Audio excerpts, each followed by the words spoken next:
شکریہ عباس حیدر صاحب، بہت بہت شکریہ حسن الایاری صاحب۔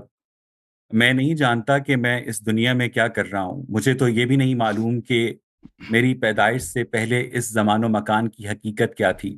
میں تو صرف اپنے وجود کی توجیہ چاہتا ہوں۔ مذہب اس توجیہ کو بندگی قرار دیتا ہے، سائنس مادے کے عمل کی اسیر ہے، اور فلسفہ گومگو کی حالت میں الحاد کا دامن پکڑتا ہے، اور معاشرہ ہے کہ اس پہ سوچتا ہی نہیں۔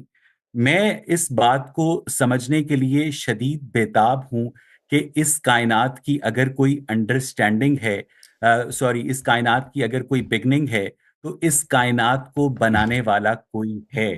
تو ابھی تک سائنس نے تو ہمارے سامنے کسی بھی قسم کی کریٹر کی موجودگی کا اثبات نہیں کیا ہے، اور مذہب جو ہے علم الکلام کا سہارا لیتا ہے۔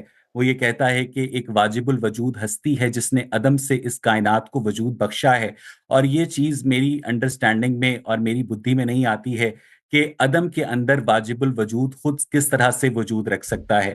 تو ہمیں اچانک سے ابراہمک ریلیجنز اور اسپیشلی اسلام جو ہے وہ آ کر بتاتا ہے کہ اس کائنات کا جو خالق ہے وہ ایک اللہ تعالیٰ ہے، اور اس اللہ تعالیٰ نے عربی زبان میں کن فیکون کہہ کر اس کائنات کو عدم سے وجود بخشا ہے۔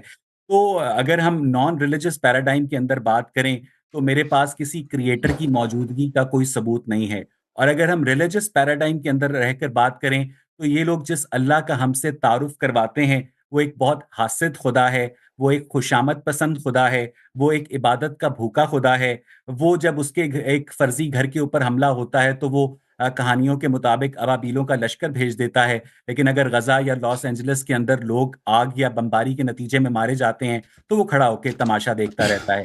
تو یہ دعویٰ اہل مذہب کا ہے کہ اس کائنات کو ان کے اللہ تعالیٰ نے اپنے حکم سے، اپنے اذن سے پیدا کیا ہے۔